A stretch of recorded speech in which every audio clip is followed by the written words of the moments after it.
자, 오늘부터 해서요. 코퍼레이트 이슈어가 일단 메인이긴 한데 그 앞에 타임 밸류 오브 머니, 그러니까 앞에 그 계산기 사용법하고 그 다음에 수익률 이런 것들을 좀 공부를 같이 해야 됩니다. 저는 지한송 회계사로 가고요. 간략하게 제 소개 드리고 그 다음에 어떤 식으로 강의를 진행하는지 말씀드리고 그 다음에 수업 진행하도록 하겠습니다. 저는 한국공인회계사고요. 그 다음에 2011년도에 회계사 시험 합격하고 지금 뭐 14년 차 됐나요? 근데 제가 KPMG에 있다가 KPMG에서 딜 본부에 쭉 있다가 이제 한 6년 전인가요? 7년 전에 회계법인에서 나와서 이렇게 강의를 이제 주로 하고 있습니다. 원래는 회계법인에서 나와서 실무랑 강의를 병행하고 있었는데 실무에서 벌어들이는 수입보다 강의에서 벌어들이는 수입이 더 올라가니 사람은 시간이 한정되어 있잖아요. 그래서 올인한 거죠. 올인해서 강의만 주업으로 하고 있고요. 제가 주업으로 하고 있는 거는 제가 한국 회계사다 보니까 한국 공인 회계사다 보니까 그 한국 공인 회계사가 되고자 하는 그 수험생들을 대상으로 강의를 주로 하고 있습니다.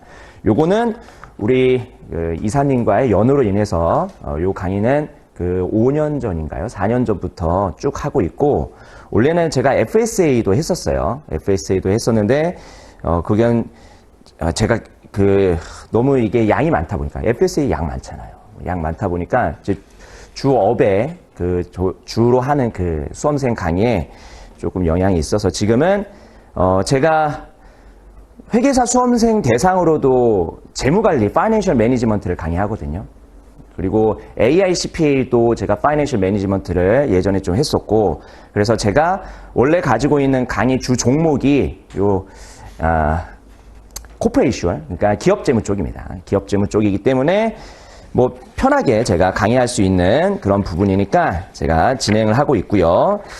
그 다음에 코퍼레이트 이슈어만 하는 게 아니라서요. 우리 거기 교재가 북 1에 퀀터테이티브 메소드랑 이코노믹이랑 그 다음에 코퍼레이트 이슈어 있는데 저는 앞에 퀀터테이티브 메소드 앞에 있는 리딩 1과 2만 해결을 할 거고요. 리딩 1과 2 거기에 있는 화폐 시장가치 내용 할 거고 그 다음에 이어서 코퍼레이트 이슈어 뒤쪽 있죠? 이코노믹 다 건너뛰고 그 다음에 코퍼레이트 이슈어로 진행을 하도록 하겠습니다. 그래서 일단 리딩 1에 Rate and Returns라고 되어 있는 부분 그거부터 보시면 되겠습니다. 그렇습니다.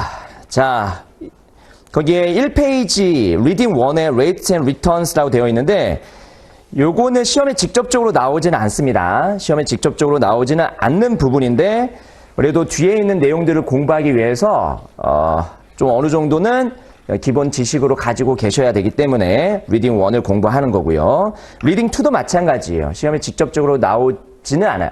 리딩 2는 나올 수는 있어요. 그런데 리딩 2 역시 리딩 2를 배우는 목적 자체가 뒤에 있는 여러 가지 리딩들을 공부하기 위한 기초 작업이니까 리딩 1, 2 만약에 여러분들이 뭐 수학적 뭐 어떤 능력이 좀 탁월하다 수학을 잘했다 내가 그러면은 리딩 1, 2가 되게 수월할 거고 내가 수포자였다 그러면 리딩 1, 2가 지옥일 겁니다. 하지만 뭐 엄청 어려운 건 하는 건 아니니까 여러분들이 이제 금융 쪽에 종사를 하시는 분들이기 때문에 대부분 그리고 앞으로 금융 쪽에 종사하게 될 분들이기 때문에 뭐 수익률 계산하는 건 할 줄 아셔야 되잖아요. 그렇죠? 숫자를 다루는 학문이다 보니까 문과 중에 가장 유일하게 숫자를 다루는 학문이겠지. 자, 그래서 1페이지 한번 보시고 내용을 한번 정리해 보도록 하겠습니다. LOS1이라고 되어 있는 부분, LOS1A입니다. 거기에 파란색 글씨로 되어 있는 부분 있죠? 그것부터 차근차근 살펴보도록 하겠습니다. 여기에 return 혹은 뭐 rate에 여러 가지 용어들이 나와 있습니다. 용어들이 나와 있는데 거기에 보시면 우리가 보통 수익률이라고 하게 되면은 내가 100원 투자해가지고 120원은 됐다. 그러면 수익률 20% 이렇게 얘기하고 끝나는데 근데 그 수익률에 대해서 여러 가지 형태로 그리고 바라보는 관점에 따라서 좀 얘기를 달리 해야 되거든요. 세 번째 줄에 required rate of return이 있습니다. required rate of return 한번 써볼게요.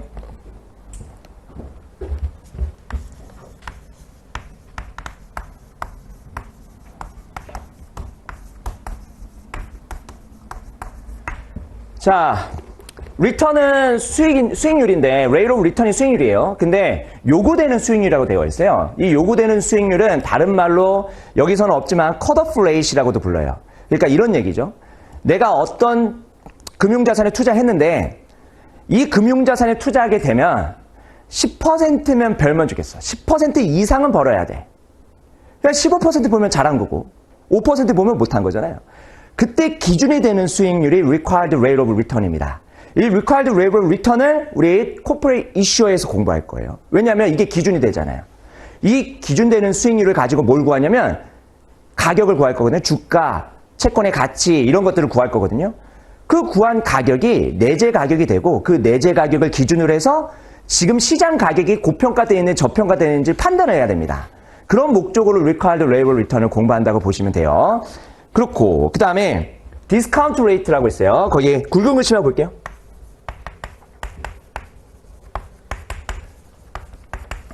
읽어보시면 됩니다. 이건 뭐 중요한 건 아니니까. Discount Rate는 디스카운트가 뭐예요? 할인이죠.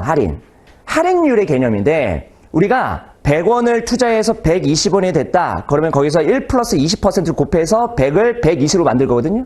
근데 120을 1년 후에 벌 건데 그거는 현재 시점에서 얼마야? 물으면 1 플러스 20%로 나눠야 되거든요.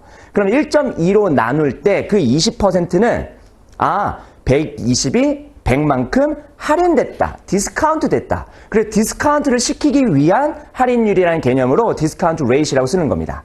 그러니까 똑같은 20%인데 어떤 식으로 바라보냐, 어떻게 우리가 요거를 해석할 거냐에 따라서 조금 느낌은 다릅니다만 결국은 Required Rate of Return이 뭐가 될 수도 있냐면 디스카운트 레이트이 될 수도 있습니다. 아시겠죠? 그 다음에 그것이 뭐 있어요? Opportunity Cost.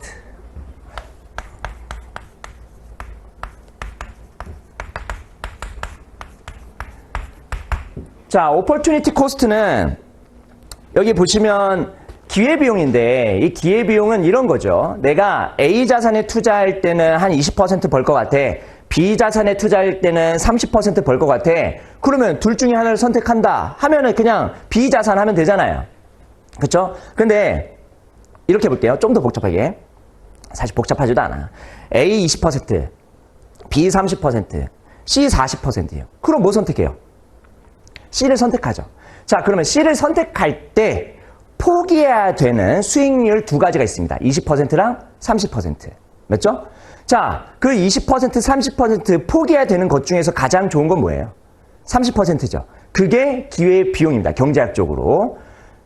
이렇게 정의하면 돼요. 그래서 내가 이제 Required Rate of Return을 벗어나서 내가 어떤 자산에다가 투자를 할 때 만약에 C 자산에 투자하게 되면 40%를 번대요. 그러면 40%는 Required Rate of Return이냐? 여기서 40%는 Required Rate of Return을 부르지 않고 이 40%는 그냥 내가 투자했을 때 얻게 되는 시장 투자 수익률이라고 생각할 거예요. 그러면 제가 말했잖아요. 40%가 높냐 낮냐, 잘했냐 못했냐. 그거에 대한 기준이 되는 수익률이 있다고 했죠. 그럼 그게 뭐예요? A, B 둘 중에 더 높은 수익률인 30%잖아요. 그래서 여러분들이 C를 선택한 거 아니에요? C가 40%고 B가 30%였잖아요. 그러니까 C를 선택한 이유는 B 30%보다 높기 때문입니다. 그게 여기서의 기준이 되는 수익률 30%. 얘를 Opportunity Cost라고 부르는 거예요. 그래서 Opportunity Cost가 Required Rate of Return으로 나중에 얘기가 될 겁니다.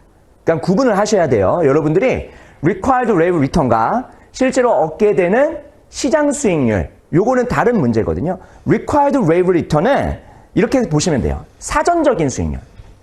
투자하기 전에 요 정도는 얻어야 되는데 라는 수익률로 생각하시고 실제로 내가 얻게 될 수익률이 그보다 높으면 그러면 잘한 거고 낮으면 못한 거고 요렇게 우리가 좀 얘기를 할 거예요.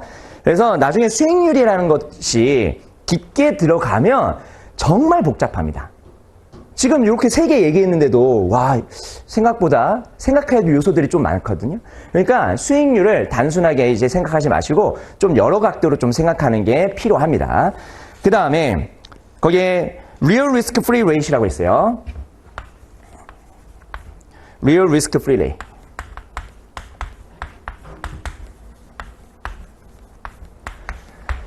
자, 여기 보시면 risk free라는 말이 있습니다. risk free는 뭐예요?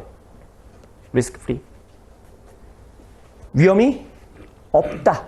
위험이 없다라는 뜻입니다. 그럼 risk free rate는 무위험.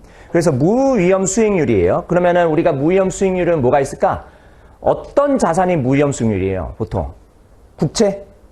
아니면 미국 재무성에서 발행하는 채권들, TV, T본드 이런 것들이 리스크 프리 레이트를 주는 증권들일 겁니다. 뭐가 없는 거예요? 디폴트 리스크가 없는 거예요. 그럼 디폴트 리스크가 없는 자산들에서 발생하는 수익률. 이거를 우리는 리스크 프리 레이트라고 부르는데 앞에 뭐가 붙었습니까? 리얼이 붙었거든요. 리얼은 실질 이자율이 뜻이에요. 실질이라는 뜻이에요. 그럼 리얼과 좀 비교되는 게 있겠죠. 그러면 리얼 리스크 프리 레이트가 뭐랑 비교를 할 거냐면 노미널 리스크 프리 레이트가 비교할 거예요. 얘랑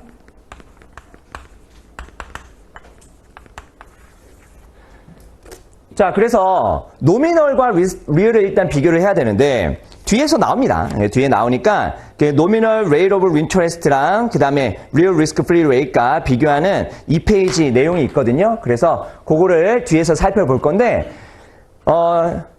간단하게 얘기하면 이겁니다. 인플레이션율을 반영한 거냐 아니냐. 그래서 리얼은 인플레이션율을 반영하지 않은 날것의 수익률이고요. 노미널은 인플레이션율, 물가 상승을 반영한 수익률입니다. 그렇게 두 개를 구분하시면 돼요. 그 차이는 물가 상승률이다. 됐죠? 자, 그 다음에 거기에 리스크 프리 레이트에 대한 내용들이 쭉 있으니까 보시면 되고 거기에 zero probability of default라고 되어 있죠. 그러니까 디폴트 될 위험이 없는 거고요. 그 다음에 real이라고 됐으니까 no expectation of inflation이라고 되어 있는 겁니다. 거기에 time preference라고 되어 있죠. time preference. time preference는 시차 선호라는 말인데 시간을 좋아한다. 요 말은 아니고 시간을 좋아한다는 그냥 직역이고요. 요거를 해석하면은 현재 시간과 1년 후의 시간을 비교했을 때 현재를 더 좋아한다는 뜻이에요. 더 정확하게는 현재의 돈을 더 좋아한다는 뜻입니다. 똑같은 100억이 있다. 지금 100억과 1년 후 100억 둘 중에 어디의 가치를 더 높게 평가할 거예요, 여러분? 당연히 현재 100억의 가치를 높게 평가하겠지. 그래서 현재 100억의 가치가 1년 후 100억의 가치보다 더 높다. 그러면 1년 후 가치는 현재 100억의 1년 후 가치는 과연 얼마가 돼야지 되냐? 그때 만약에 required rate return이 10%다. 그러면 현재 100억의 가치랑 현재 100억의 가치에 걸맞는 1년 후 가치는 얼마가 돼야 돼요? 110억이 돼야겠죠. 그러니까 현재 100억과 1년 후 100억을 비교하게 되면 현재 100억이 더 좋아. 근데 현재 100억과 1년 후 110억을 비교하게 되면 이제 인디퍼런스, 무차별해지는 거예요. 그때 만들어주는 저 수익률들이 저기에 있는 rate of return, 그 다음에 뭐 거기에 있는 opportunity cost 이런 개념입니다. risk free rate이라든지. 그래서 이런 것들을 앞으로 쭉 배운다라고 보시면 되겠습니다.